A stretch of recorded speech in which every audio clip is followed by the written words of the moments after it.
¿Qué tal? Un saludo a todos. En este video vamos a tratar un tema interesante, un tema que a lo mejor ustedes ya han visto en niveles inferiores, en otras clases, en preparatoria e inclusive en secundaria, pero ahora lo vamos a retomar tomando y echando mano de todo lo que ya hemos aprendido. El tema es átomos polielectrónicos, es decir, ya vamos a intentar aplicar el modelo que hemos estado trabajando para modelar átomos con más de un electrón, es decir, que no sean hidrogenoides. Les advierto que en esta presentación vamos a toparnos con algunos conceptos y algunos hechos que a lo mejor no esperábamos. Pero no se preocupen, vamos a intentar controlar la situación y a buscar hacer alguna aproximación que nos pueda ser de utilidad para nuestro propósito. ¿Y cuál es? Modelar átomos con muchos electrones. Espero que el video sea de apoyo para ustedes y sobre todo, claro, si hay alguna duda o comentario al respecto, saben que me lo pueden comentar a través de mis contactos. Muy bien, pues vamos a revisar este tema. Es un tema un poquito corto. Revisamos algunas cosas que ustedes en principio ya conocen, al menos de manera cualitativa, de manera muy general. Vamos a hablar de átomos polielectrónicos, es decir, ya especies con más de un electrón. Hemos estado trabajando con átomos hidrogenoides, es decir, especies que tienen el núcleo y un solo electrón, pero pues ya es momento de empezar a explorar eh, más posibilidades que pueda tener la teoría atómica que estamos revisando. Antes de entrar propiamente a la construcción de átomos polielectrónicos, es importante hacer mención de un detalle que nos falta conocer, ¿sí? Vamos a intentar responder esta pregunta. Primero, ¿cómo se describe totalmente a un electrón? ¿Y a qué me refiero con descripción total de un electrón en un átomo? Eh, a saber de qué manera puedo identificar un electrón de manera completa, es decir, que sea una identificación única, ¿sí? Es necesario definir primero el estado orbital, ajá, es decir, la región donde se encuentra, y pongo encuentra, porque ya saben que más bien es una cuestión probabilística, ¿no? Donde es probable que se encuentre el electrón. Entonces, para definir este estado orbital, ¿qué necesito? Pues los números cuánticos que nosotros ya conocemos, n, l y ml. Y ya sabemos que n se asocia con la energía principalmente, l con la geometría, ml con la orientación, ¿sí? Y usando estos números cuánticos podemos describir la región donde es más probable encontrar un electrón. La analizamos como parte radial y también como estos dibujitos, la parte angular para hacer un análisis un poquito más sencillo, ¿sí? Eh, Sin embargo, falta algo. Nos falta un detalle más para tener una descripción completa del electrón. Para esto me gusta usar algo que pues yo he llamado la analogía del salón de clases de la primaria. No he revisado todos los libros al respecto, pero no he encontrado esta analogía. Es decir, al menos esta analogía viene de mi autoría, es algo que me ha servido en las clases y espero que en esta presentación no sea la excepción. Entonces, vamos a suponer que hay una primaria que tiene varios pisos, ¿sí? Y en cada piso, pues los salones tienen un plano como el que mostramos, ¿sí? Entonces, si yo quisiera en un día normal de clases, con clases activas, ubicar o localizar a un alumno, pues ¿dónde se va a encontrar el alumno? Pues en un lugar, ¿no? En una banca, en un pupitre dentro de su salón. Pero para ello, para ubicar a un alumno en especial, a un niño en especial, tengo primero que ubicar en qué piso está el salón donde se encuentra el niño y después de ubicar el piso, pues ya en el salón tengo que ubicar, vamos a decir, la fila y la columna donde se encuentra el lugar que ocupa este niño, ¿sí? Vean que son, en este caso, tres, eh, lo voy a llamar coordenadas, las que uso. El piso, en qué piso está, la fila y la columna del salón. Es análogo, ¿sí?, a lo que hacen los números cuánticos. N, L y ML lo que me refieren es el lugar, el posible lugar o región donde se va a encontrar el electrón. Ahora, con lo que acabo de hacer, lo que yo acabo de ubicar es, pues, más bien una banca, un pupitre, ¿sí? Las tres coordenadas, las tres primeras coordenadas, nos permitieron ubicar el lugar donde se encuentran los alumnos, ¿sí? Es decir, encontramos una banca. Ahora, ¿por qué hablo de la clase de la primaria? Porque en la primaria es un poquito más común que los pupitres o las bancas sean por parejitas. Nos sentaban, bueno, al menos a mí sí me tocó, al menos de primero a quinto de primaria, compartir el pupitre. La banca era para dos alumnos, ¿sí? Entonces, lo que ubicamos no fue un alumno precisamente, más bien fue un pupitre, una banca. Y cada banca es para dos alumnos. Entonces, ahora cambiamos algunas palabras de la analogía y lo que decimos es, esta banca es para dos alumnos. Cambiamos las palabras de la analogía y decimos los tres primeros números cuánticos, N, L y ML, nos permiten ubicar un lugar donde se encuentran, igual entre comillas, los electrones. Es decir, encontramos un orbital, ¿sí? Como el que pongo aquí, un orbital PZ, ¿sí? Con los números, tres primeros números cuánticos, puedo encontrar o determinar esta región, ¿no? En este caso, supongamos que es un n igual a 4, ¿no? Por ejemplo, sabemos que L vale 1 porque es un orbital P y ML vale 0 porque sabemos que es el orbital que está sobre el eje Z. Entonces estos tres primeros números cuánticos me permitieron definir esta región.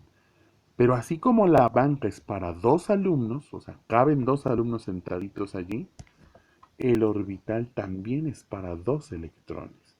Es decir, en este orbital PZ que yo puse aquí, pueden estar ocupándolo, vamos a usar esa palabra, ocupando el orbital, dos electrones, ¿sí? Entonces, todavía no puedo, o hasta con esta información yo no puedo identificar o ubicar exactamente a un electrón. Ubiqué el lugar, pero no ubiqué o no me refería al electrón completamente, ¿sí? Entonces, eh, ¿cómo diferenciamos? Volviendo a la analogía de la banca, hay dos alumnos ahí sentados, supongan. ¿Cómo podíamos diferenciar a estos dos alumnos sentados en la banca? Por la ubicación no puedo porque están en la misma banca.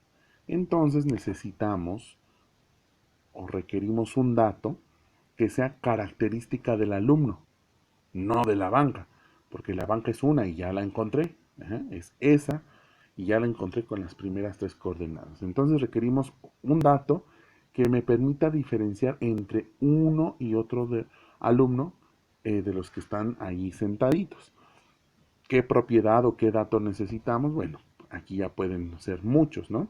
El nombre, la estatura, el género, color favorito, en fin, muchas otras características que me podrían ayudar a distinguir entre uno y otro alumno. Y estas propiedades, ojo, ya son del alumno, no dependen de la banca. El nombre, la estatura, el género, el color favorito, no depende de la banca, más bien ya depende del alumno y yo podría usar alguna de estas características para diferenciar entre alumnos. La analogía sigue. Ajá. Aquí tenemos ya no la banca, sino el orbital, ¿sí? Entonces, ¿cómo podríamos diferenciar entre los dos electrones ubicados o que se encuentran en este orbital? Pues lo mismo, requerimos un dato o una propiedad que sea característica de los electrones, no del orbital, ¿sí? N, L y ML son características del orbital, pero no del electrón. Entonces necesitamos una propiedad que sea del electrón y que me permita hacer la diferencia. ¿Qué propiedad es esa? ¿O qué número cuántico se asocia a esa propiedad? Es un cuarto número cuántico que se llama número cuántico de spin, ¿sí? Ahora, nosotros ya aprendimos la relación que tienen los números cuánticos n, l y ml con propiedades del orbital, energía, geometría y orientación. Ahora, el número cuántico de spin no depende o no describe al orbital, más bien describe al electrón, y pues nos gustaría saber con qué propiedades se relaciona. Entonces, ¿cuándo se empezó a conocer o a ver la necesidad de usar un cuarto número cuántico? Pues si se llama spin, tiene un porqué. Y el porqué es eh, porque lo empezaron a relacionar con el giro efectivamente del electrón. Nos regresamos un tantito, un poquito a ese modelo planetario que nos encantó de Rutherford y de Bohr, ajá, también, en donde nos imaginábamos al núcleo como el Sol, a los electrones como los planetas y, ¿por qué no?, imaginar que esos electrones, como buenos análogos de los planetas, pues rotan en su propio eje. Y si ustedes ingresan el número cuántico de spin al buscador de internet, les va a generar justamente este tipo de imágenes. Y le ponen buscar imágenes, van a encontrar muchos resultados con imágenes pues muy parecidas a esto, ¿sí? Entonces, ¿qué podemos explorar de esta interpretación? Bueno, que el número está asociado al giro de rotación del electrón. Ah, muy bien. Nos gusta la imagen, es una imagen bonita que podemos asociar a los planetas, etcétera, ¿sí? Y lo bonito que podría parecer esta analogía o esta visión es que podemos proponer dos direcciones de rotación, ¿sí? Como lo muestra la imagen, ¿sí? Una rotación hacia la derecha, otra rotación hacia la izquierda, y nada más son esos dos sentidos, izquierda, derecha.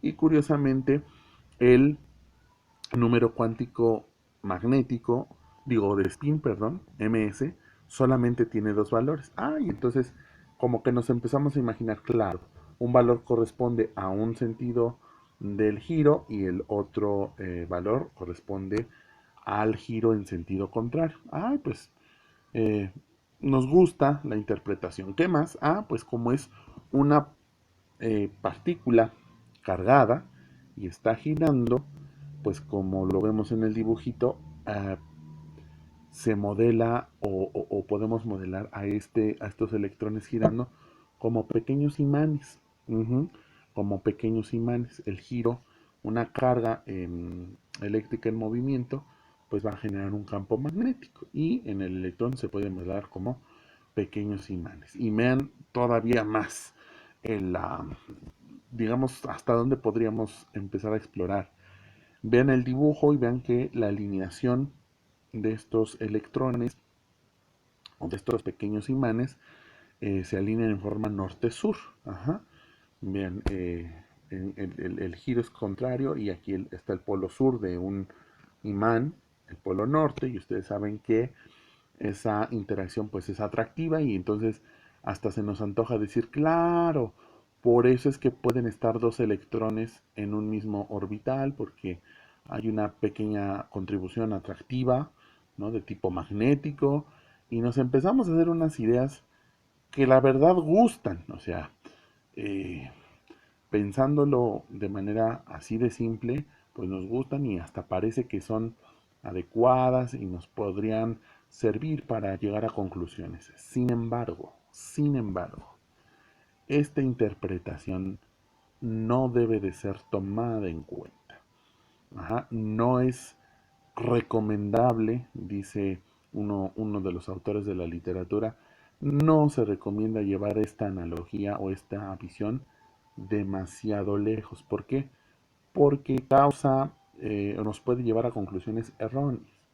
Y entonces, si el número cuántico de spin no se relaciona con esto que acabamos de analizar y que nos pareció, bueno, al menos a mí cuando lo empezaba a aprender me parecía fabuloso, Entonces, ¿con qué se relaciona? Si no es esto, ¿cuáles, digamos, las variables o las propiedades del electrón con la que se relaciona el número cuántico de spin? Bueno, vamos a revisar dos notas.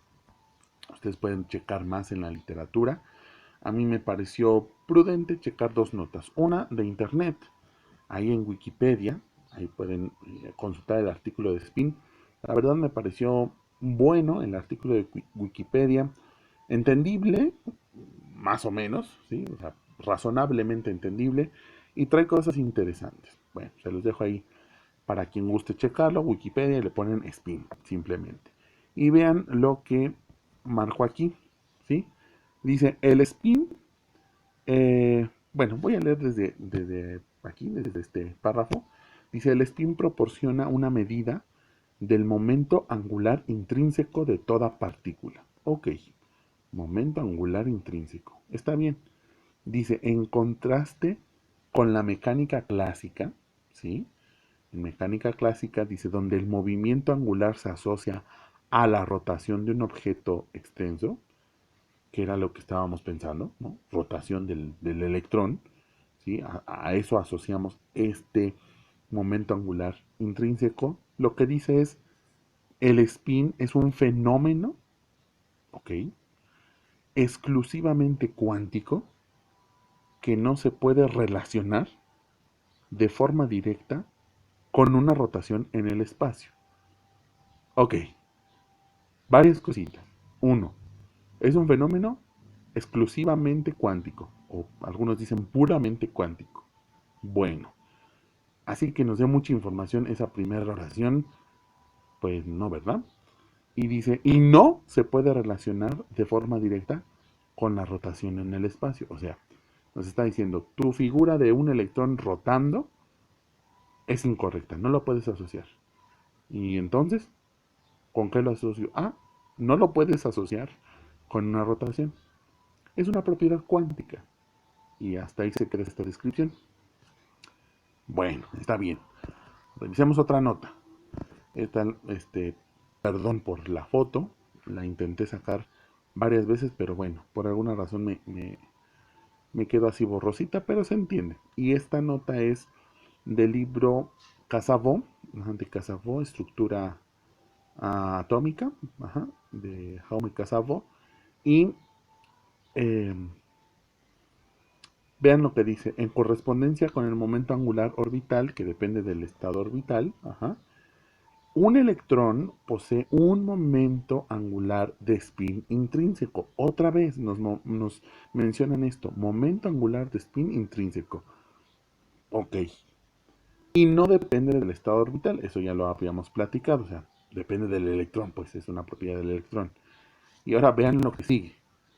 Esta magnitud, ese momento angular, esta magnitud es de naturaleza puramente mecano-cuántica y no tiene paralelismo con otras magnitudes de la mecánica clásica.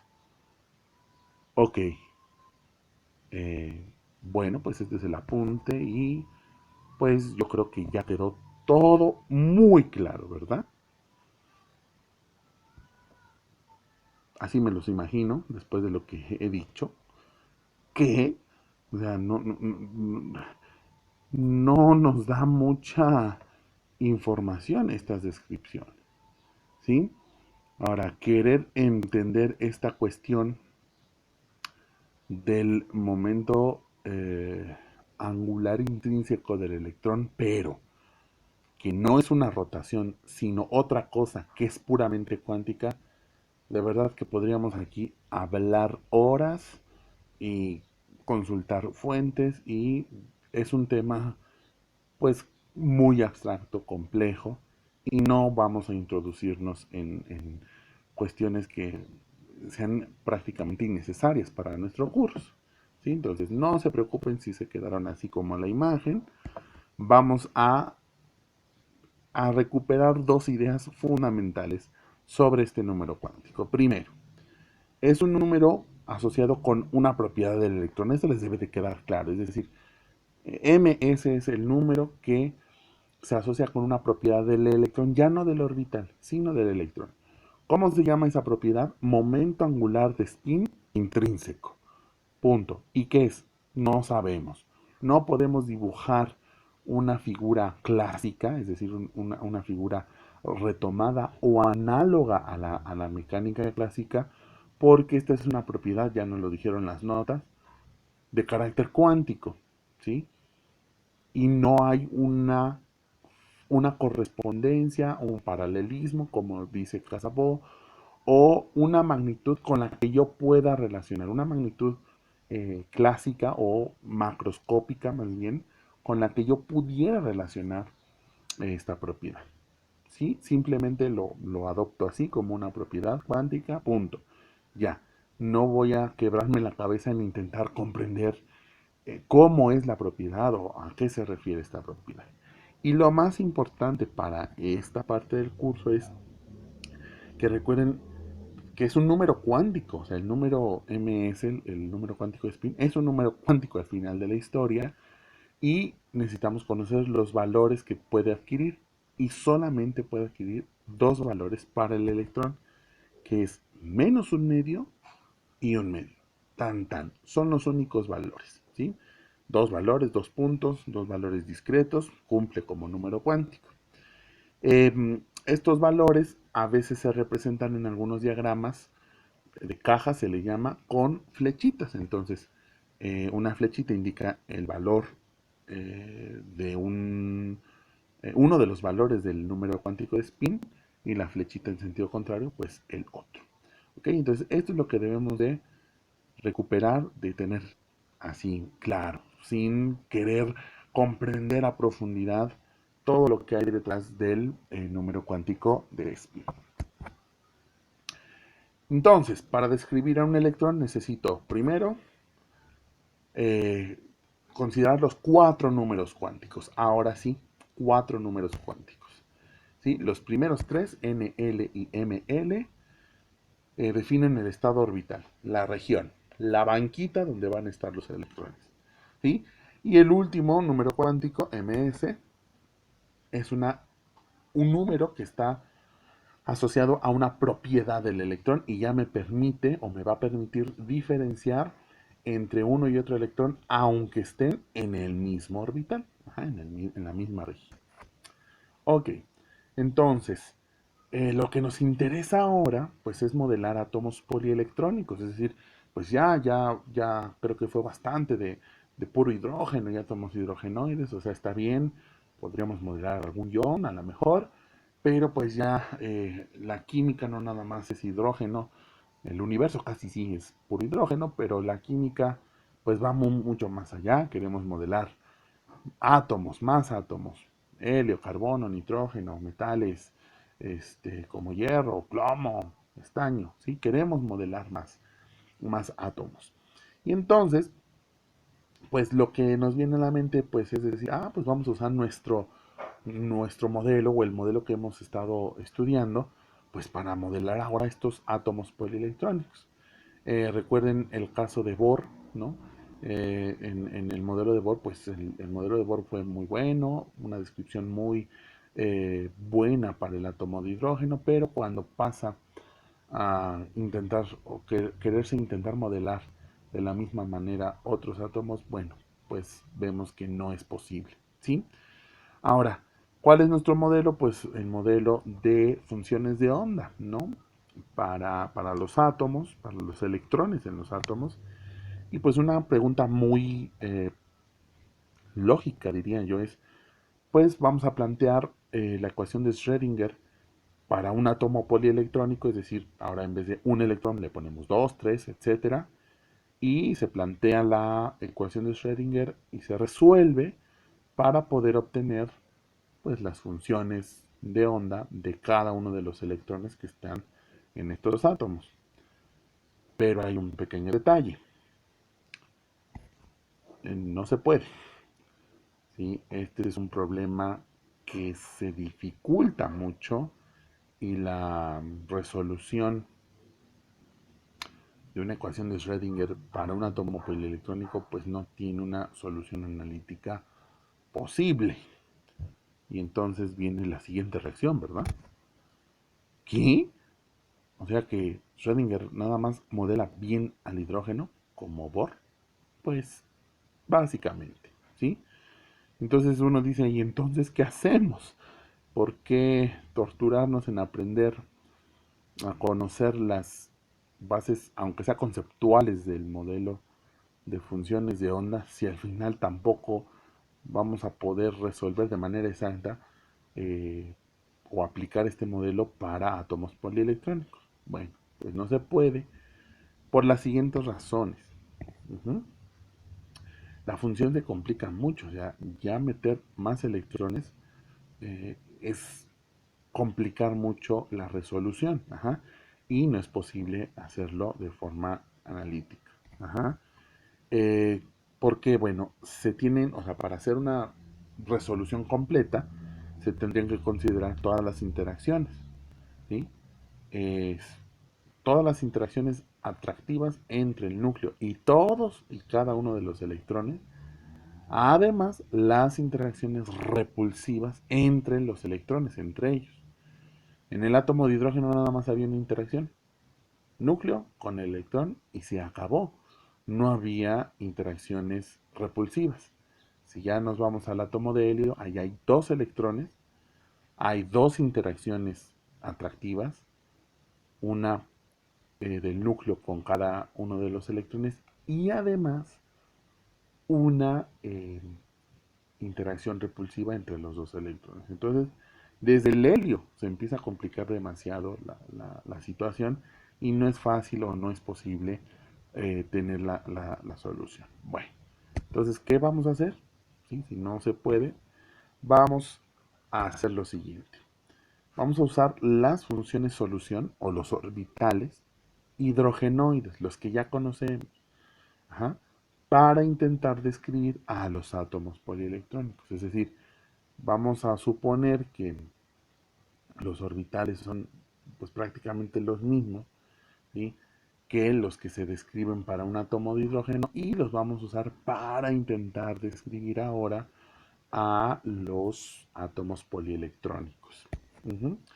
A esta estrategia se le conoce como aproximación orbital. Es decir, vamos a intentar aproximarnos a modelar un átomo polielectrónico con los orbitales hidrogenoides, ¿sí? Muy bien. Para la aproximación orbital tenemos, antes de empezar, antes de aplicarla, tenemos que hacer unos pequeños ajustes, si se le puede decir. Primero tenemos que ya incluir el efecto pantalla, ¿sí? El efecto pantalla. ¿Qué es el efecto pantalla? No es otra cosa más que el hecho de que como ya vamos a tener más electrones en el átomo, pues van a haber repulsiones, ¿sí? Y si un electrón inicialmente, si estuviera solito con el núcleo, sentiría nada más la atracción, ajá, la fuerza atractiva. Sin embargo, si entre el núcleo y ese electrón colocamos a un segundo electrón, ese electrón va a ejercer una repulsión y la atracción del electrón hacia el núcleo va a disminuir. Entonces, supongamos que tenemos al núcleo con un electrón solitos. De esa manera, pues solamente hay una interacción atractiva. Sin embargo, si pongo allí a un electrón entre los dos primeros, ese electrón va a ejercer una fuerza repulsiva y entonces la suma de la fuerza atractiva hacia el núcleo y la repulsiva por el otro electrón va a hacer que la fuerza atractiva disminuya. Va a seguir siendo atraído por el núcleo, sí, pero con menor intensidad, con una menor magnitud. A este fenómeno se le llama efecto pantalla o apantallamiento. Decimos que este electrón apantalla a este otro, es decir, se pone en medio y lo repele, ajá, tiene una fuerza de repulsión y disminuye la atracción de este electrón por el núcleo, ¿sí? Este es un primer efecto que tenemos que considerar y que lo tienen que recordar porque lo vamos a retomar en una siguiente presentación, ¿sí? ¿Qué otro ajuste? Hay otro ajuste importante relacionado con esto del efecto pantalla también. y es la ruptura de la degeneración y un nuevo orden de los niveles de energía, ¿sale? Entonces, aquí les presento nuevamente la parte radial de la función de distribución radial para el orbital 2p y el 2s. Si nos preguntáramos quién es más probable que esté más cerca del núcleo, podríamos fijarnos en la cuestión de qué tan externo es el orbital. Ya sabemos que el orbital 2s es el más externo y uno se podría ir con, digamos, como con la finta de decir, pues entonces el electrón más cercano va a ser el 2p, ¿no? Pero vean en esta región que pinto en azul, vaya, el máximo absoluto del 2p sí está más cerca del núcleo, un poquito más cerca que el 2s, ¿sí? Pero vaya, si integramos, ¿no?, el área bajo la curva en ese intervalo, más o menos, ¿sí?, pues los dos tienen una buena probabilidad, ¿sí?, de estar a esas distancias cerca del núcleo. Entonces, híjole, empieza a ser un poquito complicado el poder decidir en qué orbital el electrón va a estar más cerca, ¿sí? Sin embargo, el orbital 2s tiene una característica muy a su favor, que es, y sabemos que es, que el orbital 2s es más penetrante, ¿sí? Entonces, como es más penetrante, tiene esa oportunidad, ¿sí?, de acercarse más al núcleo. La probabilidad es menor a esta de acá, ¿sí? Pero tiene esa probabilidad.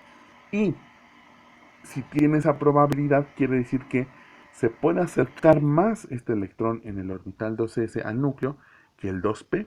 Entonces, si se acerca más, en un momento el electrón que esté en el orbital 2s se va a encontrar más cerca del núcleo, entre el núcleo y el electrón que esté en el orbital 2p, ¿sí?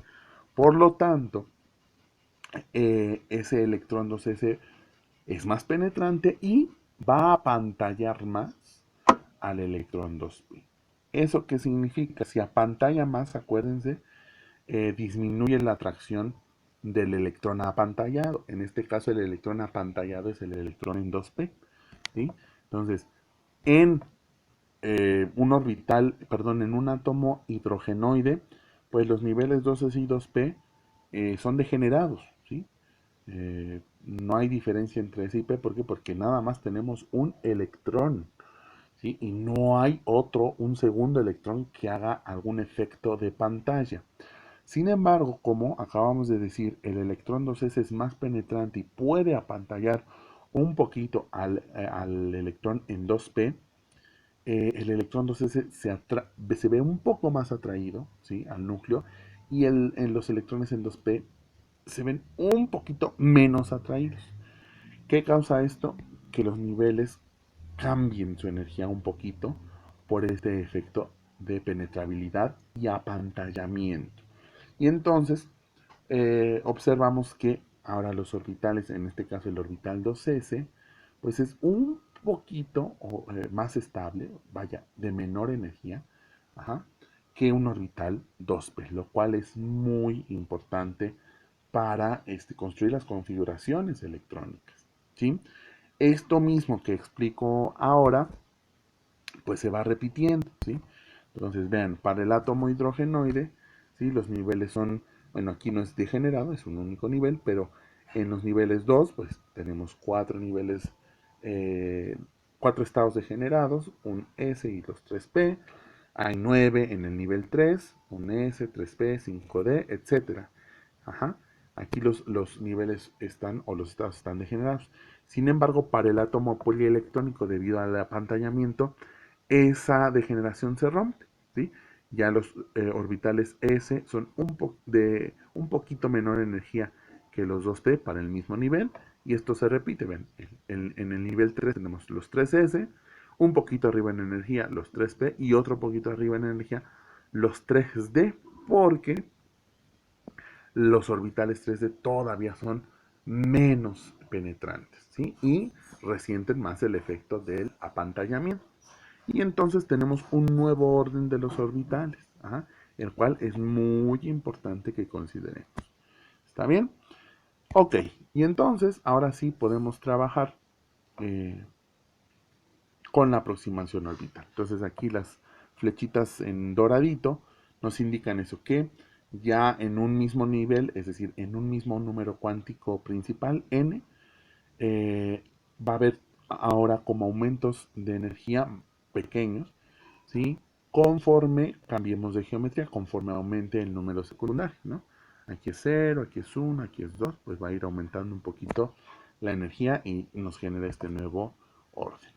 Entonces, para ir construyendo o acomodando los electrones en los orbitales, ¿sí? La aproximación orbital es lo que nos permite. Usamos estos orbitales y recordando la analogía de la primaria, pues son como banquitas. Y ahora, en el átomo hidrogenoide nada más tendríamos un alumno, ¿no? Un electrón. Pero ahora en átomos polielectrónicos tenemos varios electrones, es como tener varios alumnos. Y lo que necesitamos es saber cómo acomodar esos electrones en los orbitales. Es como decir cómo acomodo a los alumnos en el salón, en las bancas. Entonces tenemos que recordar tres reglas o tres principios. El primero es el principio de construcción progresiva. Algunos lo conocen como building up o Aufbau. El building up es el término anglosajón y el Aufbau creo que es alemán, pero significan lo mismo. Es como ir construyendo progresivamente, o sea, hacia arriba. ¿Hacia arriba en qué? Pues en energía. Ajá. Los electrones van a ocupar los orbitales de forma ordenada. Empezamos con el orbital de menor energía y así vamos sucesivamente ocupando, llenando los orbitales en orden ascendente o creciente de energía. Entonces tenemos este diagrama de energía para los orbitales de átomos polielectrónicos. Entonces, si necesito acomodar a los primeros electrones, pues los voy a acomodar en el orbital de menor energía, que es el 1s. Si todavía faltan más electrones por acomodar, ahora pues que tendrían que ocupar el orbital 2s. ¿Faltan más? Sí, ok, entonces nos vamos a los tres orbitales 2p. Acuérdense que en los tipo P hay tres tipos, tres orientaciones, hay tres orbitales. Si faltan más, los acomodo en el 3s y así voy en orden creciente. Luego seguiría el 3p y aquí vienen algunas cosas que ya no cuadran a veces, ¿no? Uno se iría con la intuición, pues sigue el 3D. Pues no, en energía sigue el 4S y esto se da por esta ruptura de la degeneración, ajá, estos pequeños aumentos de energía, ajá, por la penetrabilidad y el apantallamiento. Entonces, después del 3P, el siguiente lugar a ocupar sería el 4S y después, ahora sí, el 3D. Ajá, después del 3D, el 4P, ajá, vean cómo cambia, y luego el 5S y luego el 4D. Bueno, a lo mejor ustedes ya se dieron cuenta que esto no es otra cosa más que, o más bien de aquí, pueden obtener la famosa regla de las diagonales, que creo que desde la secundaria nos empiezan a enseñar. Y pues está bonito el dibujo y o sea, está padre que hagamos configuraciones, pero vean todo lo que hay detrás de 1S, 2, 2S2, 2P6, 3S2. O sea, nos lo enseñan nada más como a mecanizar, a memorizar, pero vean todo lo que hay de atrás y lo que tendríamos que aprender para aprovechar esta regla de las diagonales. ¿Ok? Entonces la regla de las diagonales pues es una forma que podemos usar para saber el orden de los orbitales en átomos polielectrónicos. Muy bien, el segundo principio pues es el principio de exclusión de Pauli. ¿Qué dice? Pues que en un átomo polielectrónico no pueden haber dos electrones descritos por los mismos cuatro números cuánticos, es decir, no puede haber dos electrones idénticos. Entonces, todos los electrones en un átomo polielectrónico tienen una única combinación de los cuatro números cuánticos. ¿Sí? Si dos electrones están en dos orbitales distintos, pues ya, al menos un número cuántico va a ser distinto. ¿Sí? Pero si los dos electrones están en el mismo orbital, aquí en un pequeño diagrama de cajita, ¿sí? Aislado. Voy a poner arbitrariamente que ese sea la cajita que le corresponde al orbital 4D Z, YZ, ¿sí?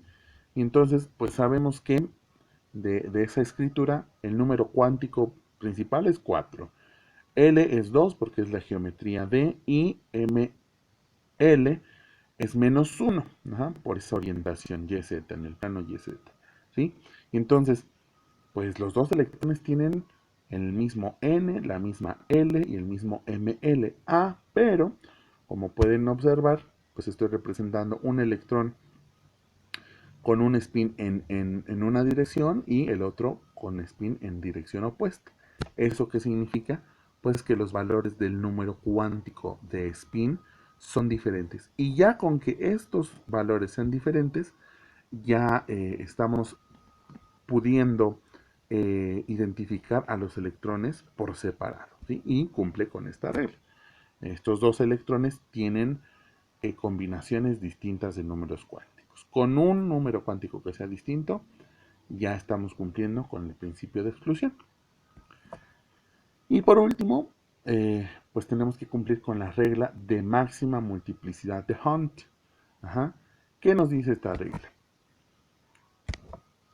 Dice, cuando varios electrones ocupan niveles degenerados, misma energía, en lo posible lo hacen ocupando orbitales distintos y con la mayor cantidad de espines desapareados. Ok, entonces aquí les presento una tablita de las configuraciones electrónicas de pues los primeros, no, más bien de los elementos del periodo 2, de litio a neón. ¿Sí?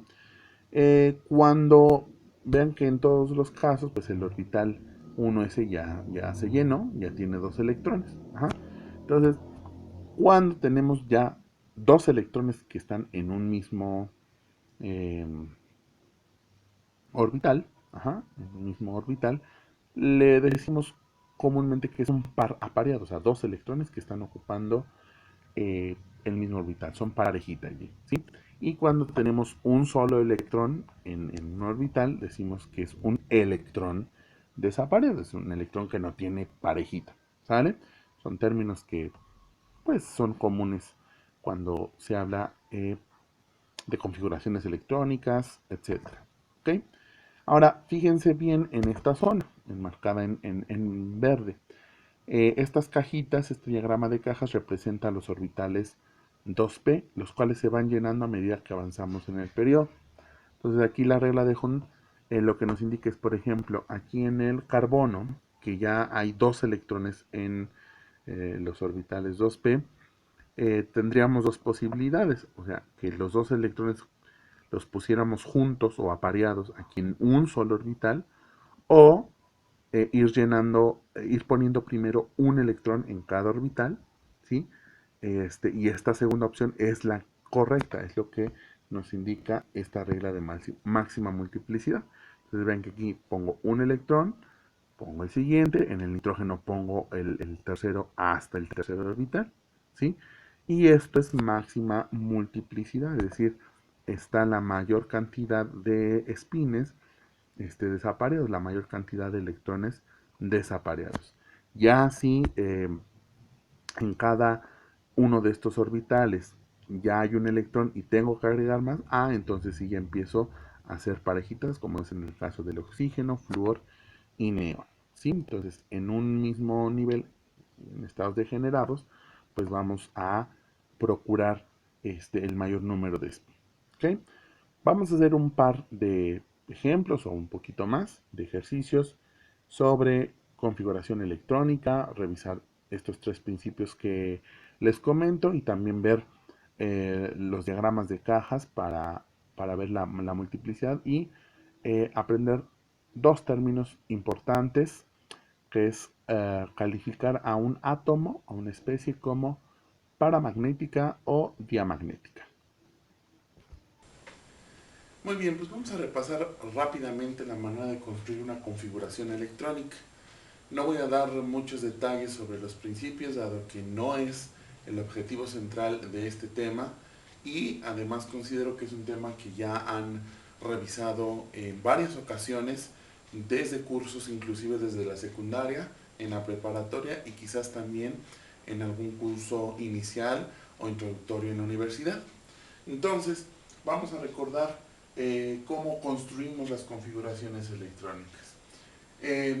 Como primer ejemplo, tomé al metal calcio en estado elemental, calcio metálico, y lo primero que tenemos que saber es cuántos electrones tiene la especie química que estamos trabajando. En este caso, si nos fijamos en la tabla periódica, encontraremos que el calcio tiene 20 electrones. Es un átomo que se construye o está formado por 20 electrones. Lo que sigue es proponer los lugares, los orbitales, donde se encuentran distribuidos esos 20 electrones. ¿Sí? Seguimos el principio de construcción progresiva y colocamos los orbitales en orden creciente de energía.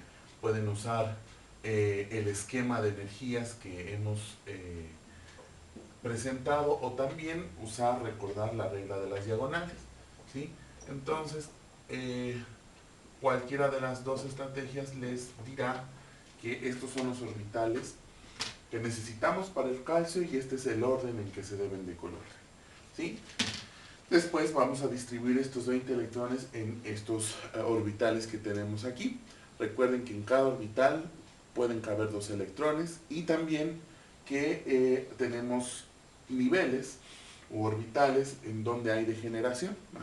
Están degenerados. En el caso de los P tenemos 3 orbitales degenerados y como son 3, entonces en el nivel completo van a caber o pueden caber hasta 6 electrones.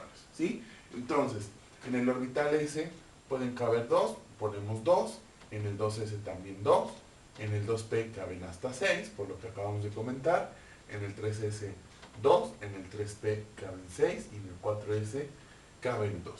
Si sumamos los electrones que ya colocamos, 2 más 2 son 4, más 6 son 10, más 2 12, más 6 18, más 2 son 20, que son los 20 electrones que constituyen al átomo de calcio. ¿Sí? Vamos a fijarnos todas las capas internas o los orbitales internos quedan llenos. Si nos fijamos ahora en la capa de valencia o en los últimos orbitales que se llenaron, vamos a dibujar un pequeño esquema de caja. Vean que tenemos un orbital 4s. En el orbital 4s solamente hay un nivel, no hay estados degenerados.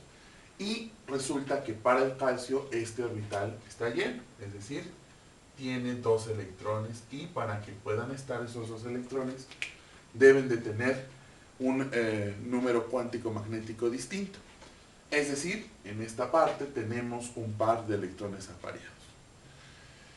El momento angular de spin, que es esa propiedad intrínseca del electrón, está relacionada también con un momento magnético del electrón. Como habíamos mostrado en la ilustración, el electrón parece comportarse como un pequeño imán. ¿Sí? ¿Qué es lo que hace diferente a ese pequeño imán? Pues la dirección de ese momento magnético puede estar hacia una dirección u otra, tal como lo indican los valores del número cuántico de spin. ¿Sí? Entonces, si tenemos un electrón con un spin en una dirección y el otro en dirección opuesta, es como presentar 2 momentos magnéticos, uno apuntando a una dirección y otro en una dirección contraria. Si sumamos estas cantidades vectoriales, pues el resultado sería 0. Quiere decir que el momento magnético total, ¿sí?, o general o global, resulta ser 0. Y por lo tanto, digamos que la especie completa no exhibiría esas propiedades magnéticas, como lo haría si solamente consideráramos un spin. ¿Sí? Cuando sucede esto, ¿sí?, que no hay esta propiedad magnética en la especie completa, la vamos a calificar como una especie diamagnética. Es decir, es una especie cuyas entidades, en este caso los átomos, ¿sí?, no poseen una propiedad magnética total. ¿Sí? En este caso, en el calcio, ¿por qué no exhibe esa propiedad? Pues porque todos los niveles, todos los orbitales están llenos. ¿Qué significa que estén llenos? Que todos los electrones que están componiendo al calcio están apareados y por lo tanto los momentos magnéticos se están cancelando, se están restando entre sí, ¿sí? Entonces, para ello hay que fijarnos justamente en si todos los electrones están apareados. Vamos a ver ahora un ejemplo en donde ocurra lo contrario, en donde no todos estén apareados y nos queden al menos un electrón desapareado. Bien, para lo siguiente vamos a proponer la configuración electrónica del hierro, el hierro elemental, ¿sí? Dijimos que primero hay que observar o tener en cuenta cuántos electrones tiene. El hierro elemental tiene 26 electrones, ¿sí? Y de manera pues mucho más sencilla, ¿sí? O rápida, necesito acomodar 26 electrones. Si nos fijamos en la configuración del calcio, vean que esta configuración pues ya está distribuyendo o acomodando 20 electrones. Entonces solo me restaría acomodar 6 más, ¿sí? Entonces voy a copiar rápidamente esta configuración en donde ya están 20 electrones, ¿sí? Y hasta aquí tendríamos 20. Me faltan 6. El siguiente orbital, el siguiente nivel que continúa es los orbitales 3D. En este caso, recuerden que los orbitales 3D tienen 5 estados degenerados, es decir, 5 orbitales de la misma energía, ¿sí? Es decir, pueden caber hasta 10 electrones. En este caso no es necesario poner los 10, porque solamente requerimos poner o colocar 6. Entonces, colocamos 6 electrones y esta sería la configuración electrónica del hierro metálico. Si observamos la capa de valencia o los últimos orbitales de esta configuración, que es el 4s y el 3d, ¿sí? El 4s pues otra vez queda como en el ejemplo anterior, ¿sí? Con un par de electrones apareados o un orbital lleno, ¿sí? Sin embargo, el orbital 3d, que es el que sigue, hemos dicho que consta de 5 estados degenerados y allí hay que acomodar 6 electrones, ¿de acuerdo? Entonces, para acomodar o representar los electrones en estas cajas, tenemos que respetar, tenemos que cuidar, cumplir la regla de máxima multiplicidad de Hund. Es decir, primero voy colocando un electrón por orbital y si después aún faltan acomodar más electrones, empiezo a hacer los pares apareados. En este caso, en este nivel 3D o el orbital 3D, vamos a acomodar 6 electrones. Entonces, tenemos que acomodarlos así. Primero pongo 1 por orbital, ¿sí? Llevamos 3, 4, 5, ¿sí? Sí, me falta acomodar 1. Entonces, ahora sí, empiezo a hacer pares de electrones apareados. Y listo, ¿sí? Con ese electrón final que coloqué allí, termino de acomodar los 6 electrones. Vean que en este caso quedan 4 electrones desapareados, ¿sí? Es decir, 4 niveles semiocupados, se les dice, o sea, a la mitad de ocupación. Y en este caso, los spines, esa variable relacionada al momento magnético, pues no se cancela. En esta parte sí, en esta parte también, pero aquí no, ¿sí? No tienen otro electrón que esté con spin contrario para hacer una sustracción o contrarrestar el momento magnético. Por lo tanto, esta especie, ¿sí? Dada esta situación que tiene electrones desapareados, en principio va a exhibir una propiedad magnética. ¿Por qué? Porque ya tiene un momento magnético total diferente de cero, ¿sí? A estas especies se les califica como especies, voy a ponerlo azul, como especies paramagnéticas. Paramagnéticas. Ajá. ¿Por qué? Porque ya tienen un momento magnético asociado, ¿sí? Físicamente o experimentalmente, una característica distintiva entre diamagnéticos y paramagnéticos es si a un material paramagnético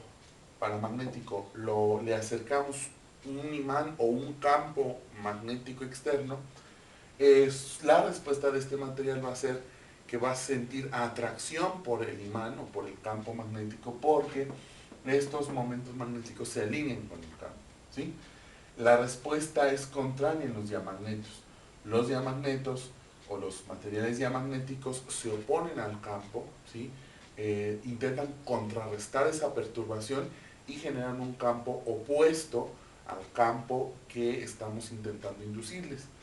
La evidencia o la percepción es que estos materiales van a ser ligeramente repelidos por el imán. La respuesta de los diamagnetos es ligera, no es muy visible, no es algo en una magnitud grande, sino es una repulsión, pero moderada, modesta, ¿sí? Pueden consultar en la red, en internet, materiales diamagnéticos y pueden ver un fenómeno muy interesante que se llama la levitación magnética, que se debe justamente a la respuesta de estos materiales frente a un campo magnético. Vamos a proseguir ahora haciendo un breve comentario para saber cómo escribir la configuración electrónica de iones. Muy bien, vamos a hacer un pequeño comentario para recordar la manera de escribir configuraciones para iones. En este caso voy a retomar ejemplos de iones de estos dos metales que ya coloqué. En el caso del calcio, el ion que forma es calcio divalente, calcio 2+. Para formar cationes necesitamos retirar electrones del átomo, ¿sí?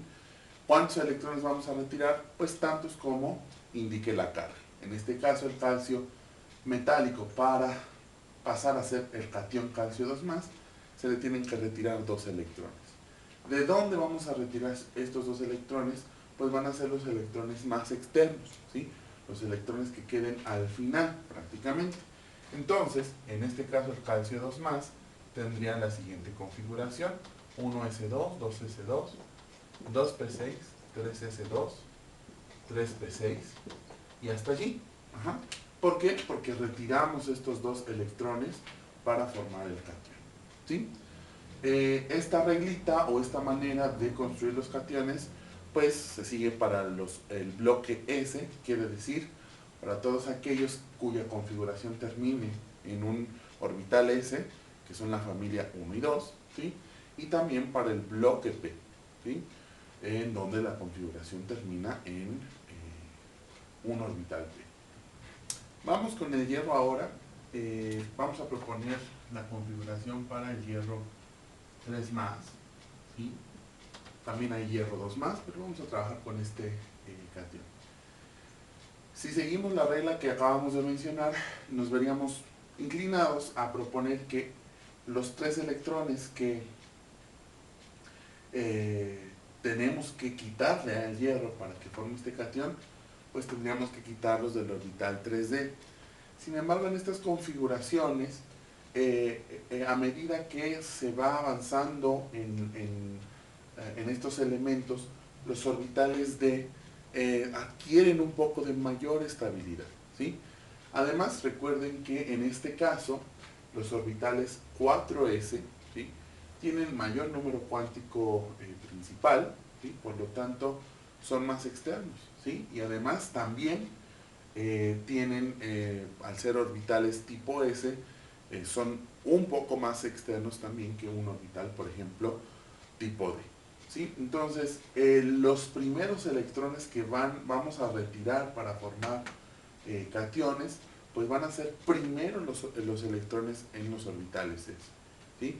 Y esto va a ser, se va a repetir para todos los elementos del bloque D cuando se formen los cationes, ¿sí? Insisto, cuando se formen los cationes, retiramos los electrones primero, los del el orbital 2s, ¿sí? Entonces, si quitamos los 2 electrones del orbital 2s, apenas habré retirado 2 electrones, ¿sí? Pero necesito retirar 3. Bueno, el electrón que me falta retirar o quitar, ya lo empiezo a retirar del orbital 3d. Entonces, la configuración quedaría como 1s2, 2s2, 2p6, 3s2, 3p6,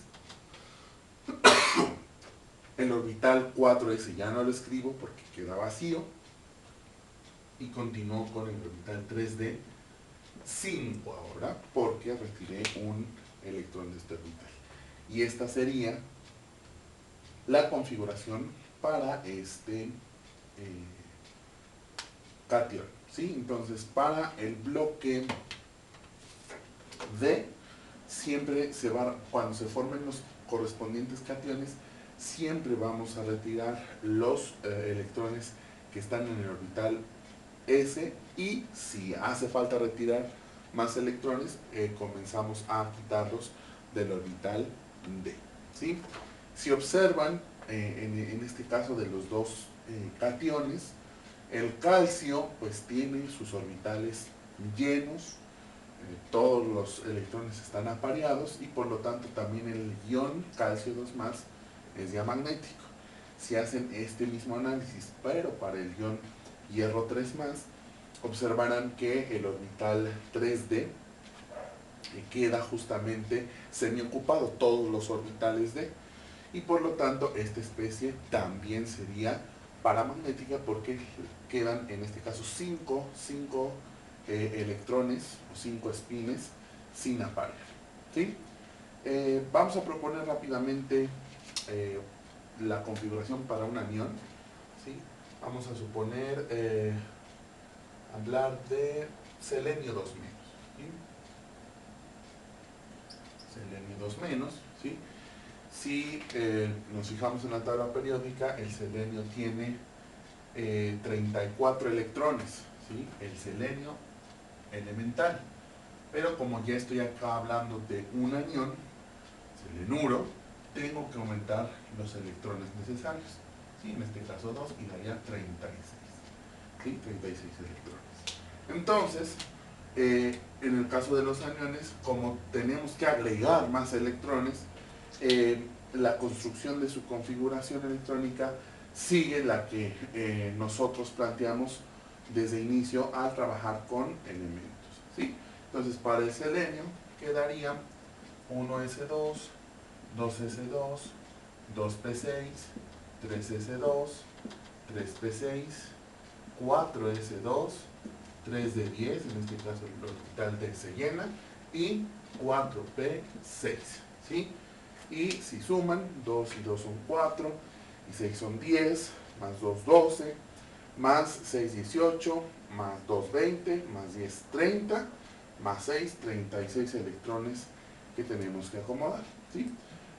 Si se dan cuenta, pues esta es la configuración también que correspondería al criptón, que es el gas noble de ese periodo, o al bromuro también, ¿no? Entonces, para los aniones simplemente es aumentar el número de electrones y colocarlos en orbitales donde haya lugar para ello, ¿sí?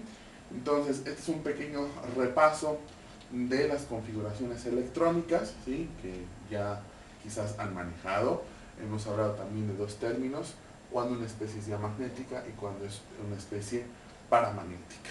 Vamos a echarle un vistazo a la tabla periódica para tener una pista a la mano rápida sobre estos dos términos e identificar qué especies son diamagnéticas y paramagnéticas. Muy bien, pues vamos a echarle un vistazo a la tabla periódica. Ya dijimos que las especies diamagnéticas son aquellas que tienen todos sus electrones apareados, es decir, que tienen todos sus orbitales completamente llenos. ¿Dónde encontramos a esos elementos? Si recuerdan, la tabla periódica la podemos ver por secciones.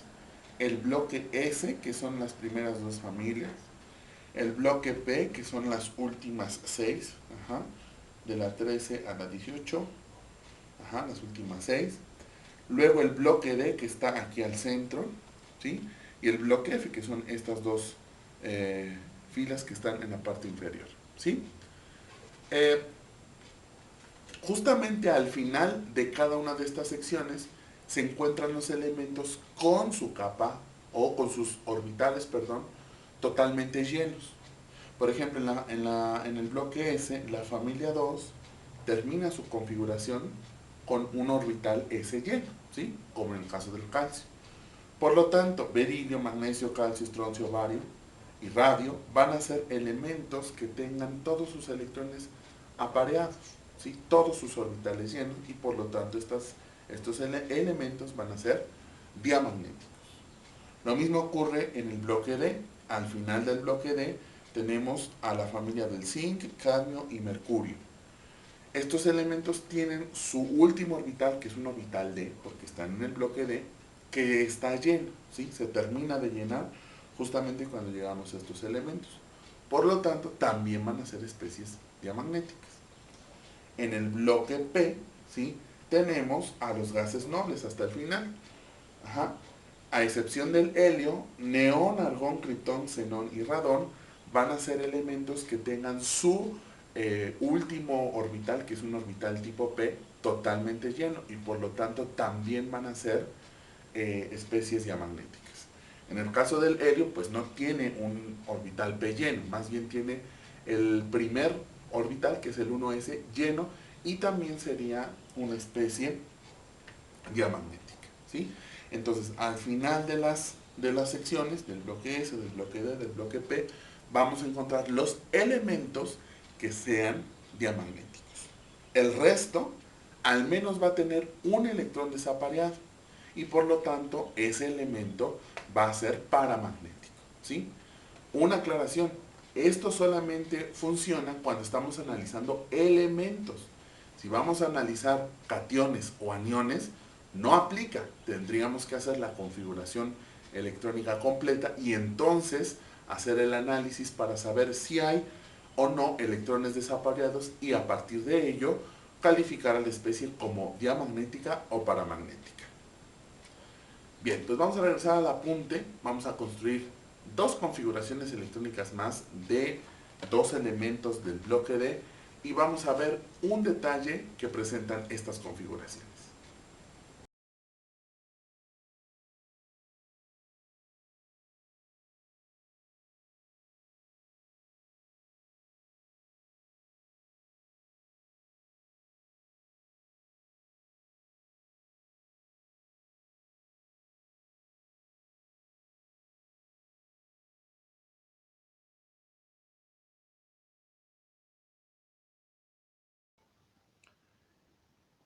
Muy bien, entonces con lo que vimos en el ejercicio del pizarrón, pues si les pregunto y les solicito la configuración electrónica para el cobre y el cromo, sería muy lógico que ustedes escribieran estas dos configuraciones que les presento, ¿sí? Pero pues lamento decirles que estas configuraciones son incorrectas. Y entonces, pues ya me espero una reacción de ustedes como la siguiente, ¿no? De, ya, profe, esta presentación está llena de decepciones y pues parece que no aguantábamos más, ¿no? Ok, no son las únicas excepciones, ¿sí? Hay más, eh, pero estas excepciones ah, son las primeritas que podemos aprendernos, tenemos ahí una pequeña explicación, ¿sí? Y cuando ocurre esto, realmente la configuración cambia a la siguiente. En vez de ser para el cromo, en vez de ser 4s2, 3d4, cambia a 4s1, 3d5. Entonces movimos un electrón del orbital S al orbital D. Ok. Y para el cobre, uno propondría 4s2, 3d9. Pues no, resulta que la configuración correcta es 4s1, 3d10. Ajá, ahora, ¿por qué ocurre esto? ¿O por qué eh, sí, se observa esto? Bueno, podemos explicarlo así. Resulta que si nosotros movemos o se mueve un electrón del orbital S al orbital 3D, fíjense que aquí ya tendríamos un orbital semilleno, es decir, a la mitad, ajá, porque tendría un electrón, y todos los orbitales nos quedarían semillenos. Ajá. Aquí tenemos un orbital lleno, tiene dos electrones, tenemos cuatro orbitales semillenos y uno vacío. Pues parece que los orbitales semillenos le confieren una pequeña estabilidad adicional al sistema en conjunto, al átomo. Entonces, cuando se hace este movimiento, resulta que el nivel 3D este, se vuelve un poquito más estable, lo suficiente como para adquirir esa configuración. Una situación similar pasa sí, con el cobre. En el caso del cobre no es de que se complete o que se genere un orbital semilleno, más bien se genera o se completa una capa totalmente llena con 10 electrones. Ajá. Entonces, ¿cuándo se puede eh, completar o generar una capa semillena o llena? Hay una estabilidad adicional, ¿sí? ¿Esto cómo se propuso? Se propuso después de observar datos experimentales, ¿sí? O sea, datos experimentales, datos espectroscópicos, ajá, pues llevaron a la conclusión que estas configuraciones electrónicas no explicaban lo que se observaba en los experimentos, más bien se observaba que la configuración ajustaba más bien a esta configuración. Entonces, más bien aquí el modelo se modificó por las observaciones experimentales, como pues prácticamente siempre ocurre, ¿no? Tenemos un modelo, probamos o intentamos modelar un experimento, un fenómeno con ese modelo. Si nos sale, qué padre. Si no, hay que ajustarlo, hay que, digamos, proponer por qué no funciona el modelo e intentar, pues, dar alguna solución, ¿sí? Entonces, para este caso nada más, hay más excepciones, no es la única, hay más. Ajá. En el bloque D y también en el bloque F hay varias excepciones que no cumplen con la manera de generar la configuración electrónica. Pero ahorita no es el propósito meterles más ruido, meterles alguna complicación innecesaria. Creo que esta excepción se la pueden aprender y de forma general podemos aprender esto, ¿sí? Siempre que tenga una configuración que termine en NS2 de 4, la voy a cambiar a NS1 de 5. Ajá. O NS2 de 9 la voy a cambiar a S1 de 10, ¿sí? Es decir, siempre que tenga la posibilidad de, al mover un electrón, hacer una capa semillena o una capa llena, solo moviendo un electrón, ajá, pues se va a favorecer esta nueva configuración y así nos va a quedar. ¿Ok? Entonces, eh, ojo con estas excepciones, ¿sí? Estas son las excepciones que considero que deben de aprender primero. Posteriormente, quizás en sus cursos de química inorgánica, pues les expliquen más sobre las demás excepciones.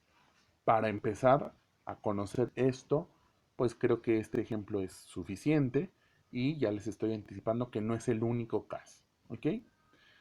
Muy bien, pues espero que el video haya sido de utilidad, que hayan entendido las cosas fundamentales.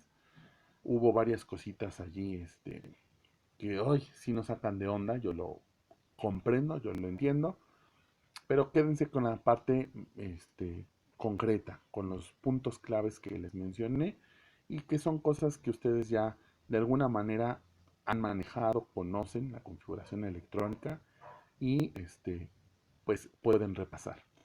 Practiquen, vamos a hacer, claro, ejercicios, ajá, pero practiquen ustedes también, hay bastante ejercicios en la literatura, videos también alternativos que explican la configuración, que también explican las excepciones, ¿sí? Y bueno, espero que este material pues también les sirva para el estudio de este tema. Pues no me queda más que agradecerles por consultar el video y pues les agradeceré también si tienen alguna duda y me la hacen saber, algún comentario sobre el tema, sobre el video, con mucho gusto lo pueden enviar a mis contactos, correo o Messenger. Están disponibles para recibir comentarios y dudas. Les envío un cordial saludo, que estén muy bien, cuídense mucho y hasta la próxima.